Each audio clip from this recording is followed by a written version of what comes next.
is my plan to dismantle the deep state.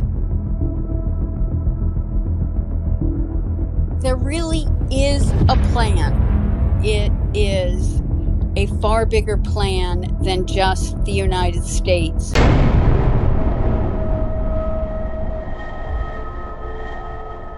What I can confirm for you is that the military had wanted to take Obama out, and then they convinced Donald Trump to run, and so they postponed this plan. We are witnessing the great reawakening. We started a great, great positive revolution. Trust the plan.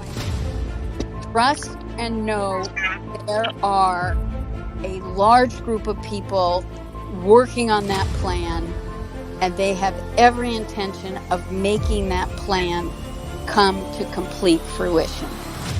We're essentially fighting the entire globalist elite power structure that wants to control the world. This is the corruption that President Trump was sent to Washington to get rid of, and it's all just starting to come to light. In one of the first debates, Donald Trump had said in response to Jeb Bush that he had 200 generals behind him. And behind that are the troops of those generals. This is the final battle. With you at my side, we will demolish the deep state. What we're really seeing unfold is something that is to give us hope, but to also know that there are people who are fighting the evil on behalf of us, which is really, really important. Most important battle in our lives is taking place right now as we speak. For 7 years, you and I have been engaged in an epic struggle to rescue our country. My fellow Americans, for our movement, for our children, and for our beloved country. And I say this, despite all that's happened, the best is yet to come. We're going to complete the mission. We're going to see this battle through to ultimate victory. I'm not on the white hat or the black hat side. I am on the military side. I do get some information because of my security clearance that I only can repeat once I'm given an okay. We operate in silos, so it's only within my task force that we can share a lot of information. If you're president again, will you lock people up? The answer is you have no choice because they're doing it to us. Guantanamo Bay, which by the way, we are keeping open. And we're going to load it up with some bad dudes, believe me. We're going to load it up.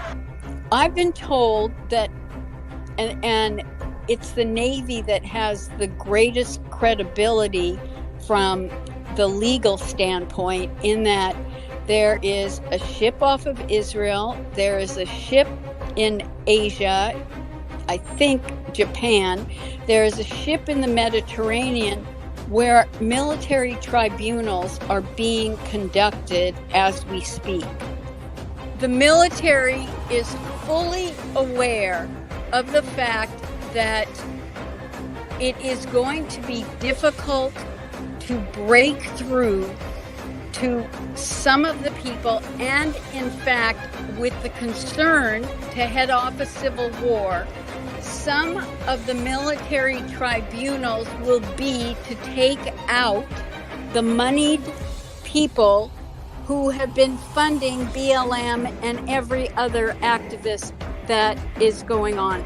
There is a very strong effort, and if you can cut the people off who recruit them and support the activists, we have a much better chance of,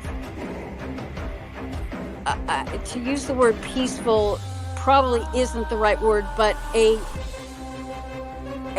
better transition with less bumps on the road is the best way I can say that. Why does Biden have to, let's say, Executive Order 13848, why does he have to keep extending it? Well, he doesn't have to, but he does. So the question is, how come he's not fighting it or not extending them? Because he's not in charge. When you said that Biden is not in charge because of the U.S. being a bankrupt corporation, then who is in charge of running our republic? Well, but you're saying republic, and frankly, the military. Trump put them in charge, and he's our commander-in-chief. That's really what got my GB interview viral, because I was so excited that I could tell them finally that Biden is the legitimate president of a bankrupt corporation. What happened during our Civil War is we borrowed a lot of money from France.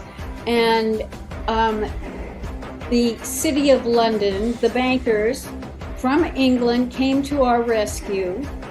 But the deal was that the US, they would create a corporation between the Vatican, the City of London and the Crown, and the US. The US would be the military, the finance would be the City of London, and the bank would be the Vatican Bank. And we were locked into that for 151 years. That meant the bankers were going to be in control of our lives. Basically, the cabal that you hear reference to. There are 12 families that really control the finances all around the globe. It is something that has been running the world. The cabal, the bankers have really been running things. And for Trump to go against them is, you want to talk about courage? You want to talk about a warrior? You want to talk about someone taking on the people that have been most powerful financially? Technically, we never really got free of the King of England or the Queen of England. Mm-hmm. Even though the City of London is, in essence, a country unto itself, the Vatican is a country unto itself, and the District of Columbia is not part of the United States. D.C. was centered off and basically made their own entity with their own constitution. The U.S. Constitution does not apply to D.C. They don't have any representatives, and they operate on their own. When Trump was coming over to meet with the Queen, something big was going on, because if we think back, that entire trip that he made around the world, he started in Saudi Arabia, and only the king normally has a sword in the sword dance, but it was given to him. After he left, that particular king was now out. He was arrested with 200 other Saudi Arabian royals, all put in the Ritz-Carlton because Trump dropped off documentation about the child and human trafficking that was going on. Then he made a trip to Israel because he had to let them know and start the Abraham Accord thinking going along. I mean, that had been going on in the background. But then he went to the Vatican. And so when Trump came over in 2019 to meet with the Queen, that was Trump speaking in optics to let us know that he had now informed her that his plan was to file bankruptcy and to end the U.S. corporation. It would not be in existence after 2020. I think that once Trump comes back, we will definitely be cutting our ties with some of the established Nazi organizations. The World Economic Forum, that's the Davos crowd. That's the corporate world. That is the cabal. And as Klaus Schwab has said with his Young Leaders program, that he's got people in every government. Hillary Clinton never, or the Clinton campaign never expected Trump to get as many votes as he received. They were already cheating, and the military had stepped in to make sure that that fraud would not go through in 2016.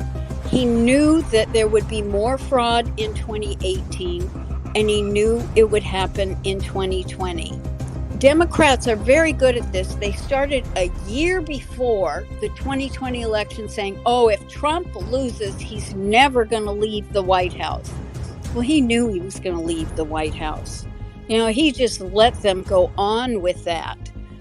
And he did not bring the receipts that the military had, because he knew if he did at that point, one, it would only solidify the Democrats' comment that he had not planned on leaving the White House if he lost.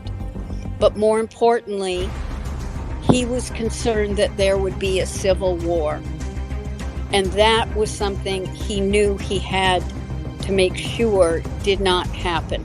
Trump believed that he had to let this happen because you couldn't tell people anything. Right. You had to let them experience it.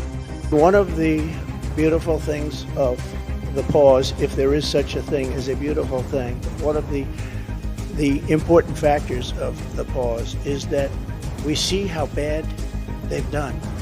So we will be able to do it properly, and it will be much easier. Everybody will agree with us because everybody sees what a bad job has been done during this 2-year period, and it will be a 4-year period.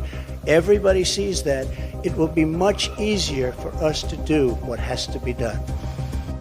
There's going to be a triggering event, and I think the big triggering event is going to be the Georgia case.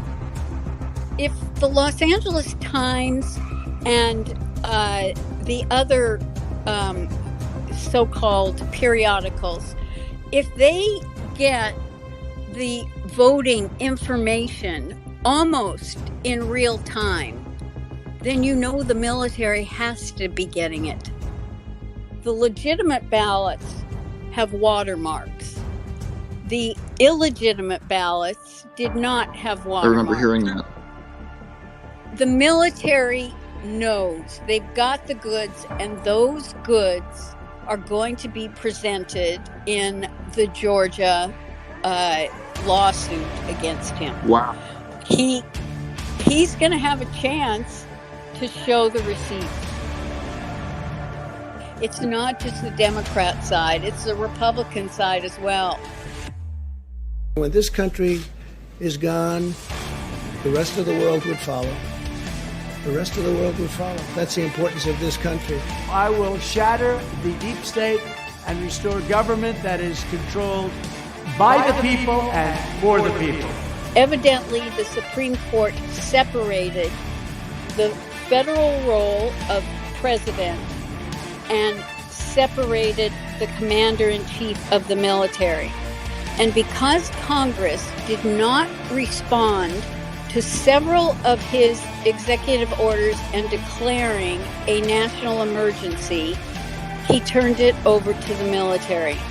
And one thing is really important to know, there are only about 7 people, and then you've got the generals in the military, but there are only 7 people who are not part of the military that really know what's going on. He transferred all communications from every division of the military to Space Force. Space Force is not about going to the moon or Mars or anything like that. That's right. It is about the cyber communication because, as he has said, he's a wartime president. We're at war. We're not at a kinetic war. Hopefully we won't be. But we are in an informational war. And that is what allowed him to file the national emergencies and turn things over to the military. If anyone listening is skeptical, great. Because if you're skeptical, it means your mind is open enough that you're going to go do your own research and you're going to come to your own conclusions, which will probably be very much in sync with a lot of what you've been hearing. One, get rid of your expectations and the fantasy in your mind of how you think this is going to play out, and pay attention to everything that is happening and just connect the dots. Our expectations is what caused our hopium depressions. We've got to let go of expectations. I know in the beginning, that's right. People were saying, oh, on this date, this is going to happen. Now, I do think when we were originally told around the inauguration that there would be arrests, I think that was very much a false flag. And it's and the truthers that were broadcasting it were unaware of it at that time. Things will happen in God's time. They will not happen in our time. And so we all have a script in our heads of how we see this unfolding, and we have to give that up. It's much better to pay attention to the signs that we're getting. The American populace is facing an unconventional warfare scenario. This is information warfare.